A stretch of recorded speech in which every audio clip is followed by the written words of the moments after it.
to all the teams. Largage du Macazedem.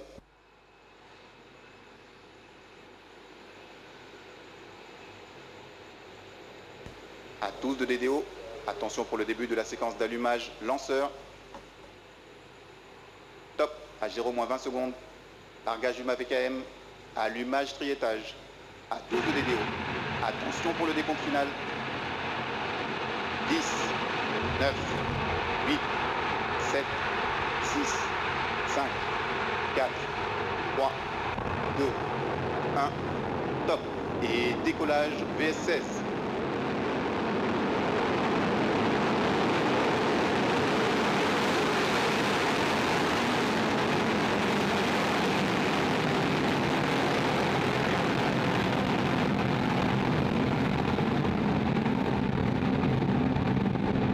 Les paramètres à bord sont normaux.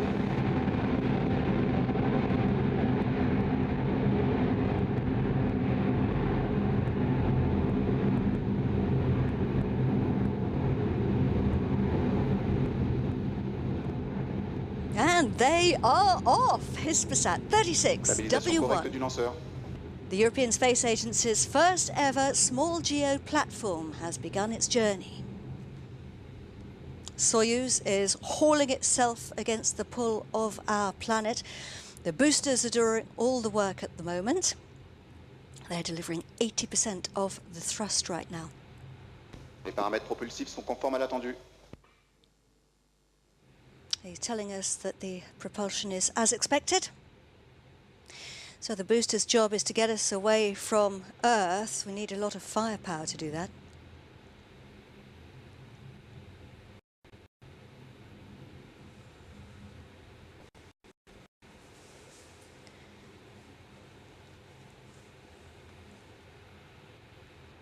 Soyuz is heading out east over the Atlantic, and that's a first for the Soyuz vehicle here at the Guiana Space Center. It's the first time it's headed east. Usually it goes west or north. He's telling us everything's normal, everything's going according to plan.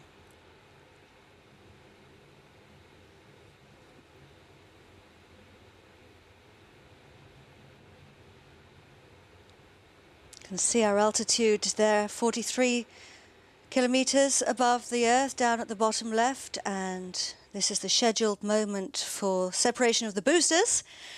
This is an image from a previous launch. Look at that. They twist and turn as they fall of the way. It's all part of the plan. So we're now burning the main core stage, which is now called the second stage, or Block A. Stabilisation correcte du lanceur après séparation. Everything's going well. A word about the confirmations of major events in the flight. We're seeing the key moments happening at the right time, but we get the actual confirmations of those milestones slightly later. That's perfectly normal.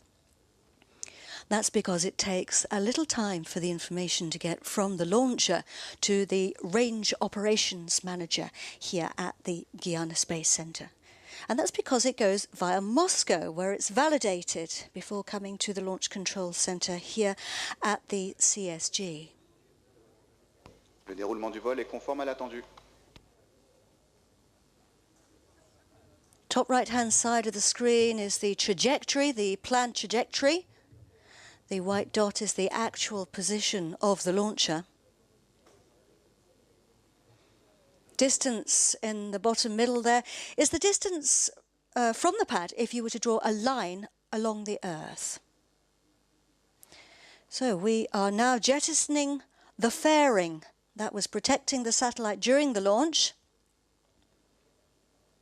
But we don't need it anymore, because if you look at our altitude on the bottom left, you can see that we're 120 kilometers high, and we have crossed the border, the Kármán line as it's known, effectively the border with space. So there's not enough friction to cause us any problems, and we can see our satellite for the first time.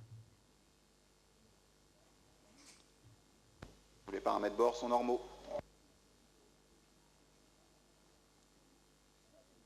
Our speed there on the right-hand side, 3 kilometers per second at the moment. We'll be getting faster later. Let's just remind everybody that's kilometers per second. So we can see our satellite, there it is, on the right. The rectangular or square-looking sections, the blue sections are the solar panels, and the gold structure is the frigate upper stage. And now we have the scheduled separation of the second stage and ignition of the third stage. Actually, it's the other way around. Ignition of the third stage first and separation of the second stage later. That's because Soyuz... séparation, bloc A et extinction.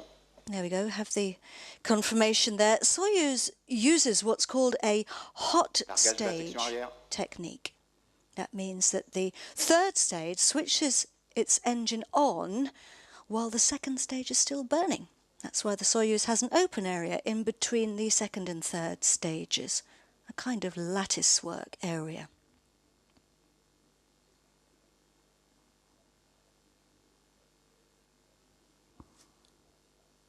The launch campaign manager for OHB. Everybody focusing hard here.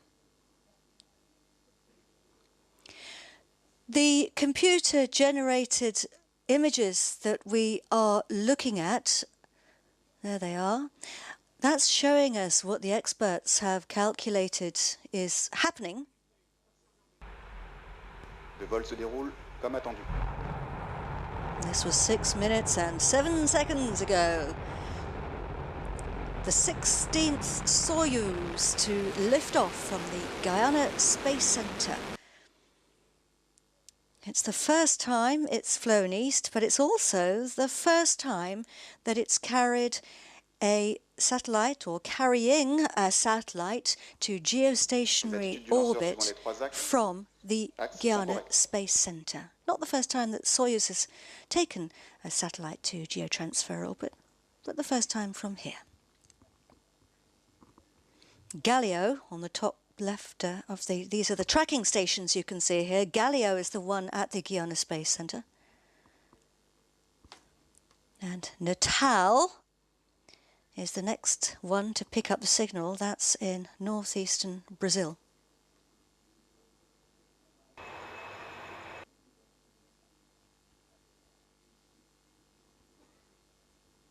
Acquisition de la télémesure par la station de Natal au Brésil. He's just confirmed that we've picked up the signal there in the Natal tracking station. That was a superb launch, wasn't it? Really beautiful. What a sight. So that was 7.5 minutes ago. We are heading off. Suivant les trois axes sont conformes à l'attendu. He's telling us that all three axes are going according to plan. They're as planned. Heading off on our 32-minute journey. Here's more about the satellite.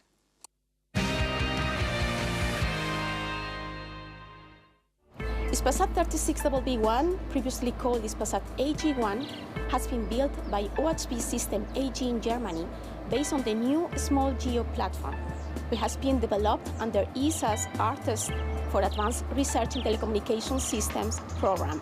Hispasat 36W-1 is a very innovative satellite mission that we have been working on with the European Space Agency and different European companies led by OHB, and with an advanced payload developed by the Spanish industry, led by Thales Alenia Space España and Airbus Defence and Space España.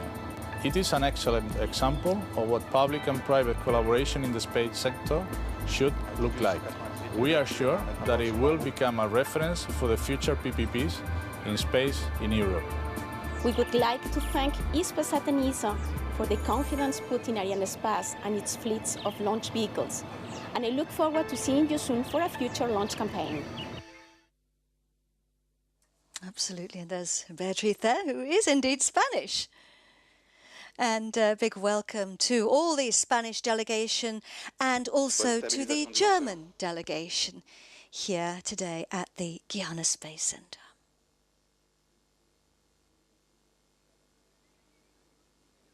Coming up on separation of the third stage, which is our next event that is scheduled now.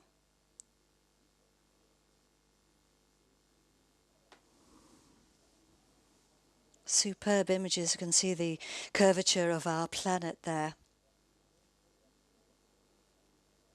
Look at our speed on the bottom right, where it's confirmed the separation there. Speed 6.85. And we picked up, or lost the signal rather, in Gallio. So frigate's getting ready to switch its engine on, frigate being the upper stage, the gold structure there. It's giving a quick burst of acceleration using small thrusters. And the idea of this is to push the fluids back into the tanks to make sure that the feed lines and propellant is going to ignite properly. It's a little bit like when you're driving in the car and you put your foot down on the accelerator and you get pushed back against the seat. So this is the scheduled moment that the frigate upper stage switches its engine on. And we're really starting the next phase now of the journey as frigate takes the wheel. So it's that gold structure, as I said. On the left, you can see the satellite telling us everything's normal.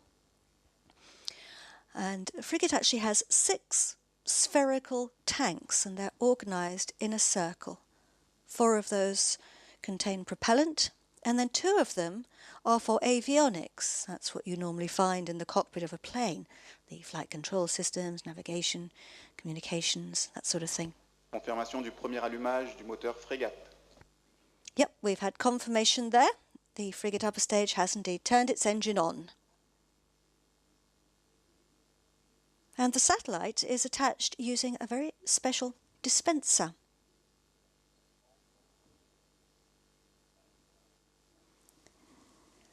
Hispasat is a leading Spanish communications satellite operator, and they have 25 years of experience on the Iberian Peninsula and also in Latin America, where the group is now the 4th satellite operator. Hispasat 36W-1 is the 7th spacecraft that Arianespace has launched for their friends at Hispasat. The first ones were Hispasat 1A and 1B. Some of you may remember those. That was back in 1992 and 1993. And since then, Arianespace has launched Amazonas 2, 3 and 4A. And